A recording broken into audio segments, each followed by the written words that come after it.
YouTube video lab report by Shoaib, Hasan, and Amandeep, Bedi.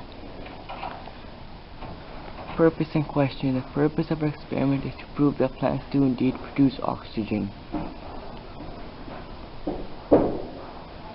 Background information. All plants go through the process of photosynthesis. This means that they intake carbon dioxide, water, and sunlight energy to make oxygen and glucose.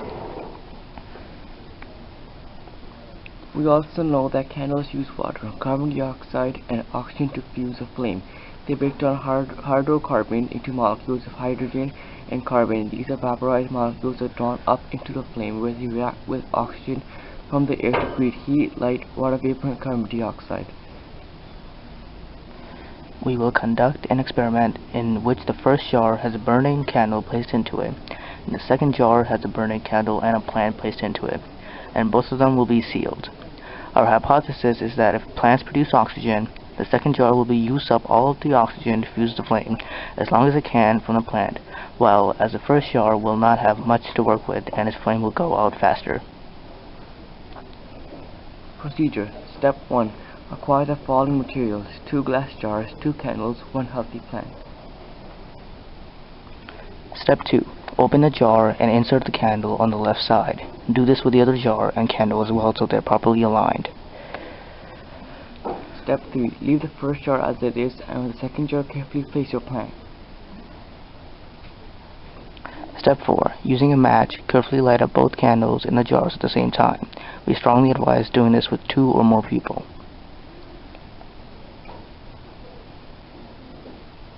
Step 5. Close the lid of both the jars at the same time. Again, we advise you to do this with 2 or more people. Congratulations, you've successfully completed the experiment. We have conducted the experiment and recorded our observations, data, and results.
Qualitative observations. We have noticed that more wax was melted in the first jar than the second one. Also, the intensity of the flame was greater in the first jar. We also noticed that with the first jar, smoke was prominent when the flame went out, not the case with the second jar, which hardly had any smoke. There was a smell of burnt smoke around the jar as well. Also, the plant seemed a bit dry in the second jar. The experiment was conducted. Quantitative observations. The time it took for the flame to go out: first jar 42 seconds and the second jar 72 seconds. The type of candle used in the first jar was a brand new votive candle, and for the second one was an already burned once votive candle. The type of plant used in the first jar was none, and for the second jar was a special store-bought ivy plant. Conclusion. The initial question was, how can you prove that plants produce oxygen using only 2 jars, 2 candles, and 1 plant? As you observed from this lab report, it can be done by showing that a candle uses oxygen to fuse its flame and that plants produce oxygen by photosynthesis. Put both together in a jar, seal it up so no other gases make contact, and observe. Because the plants produce the oxygen and candles use it to fuse the flame, you will see the candle burning for a lot longer than if you put just a candle in an empty jar and seal it up. This concept was made by Joseph Presley. Joseph Priestley, an English scientist, placed a burning candle in a covered jar. The flame went, and then the flame went out.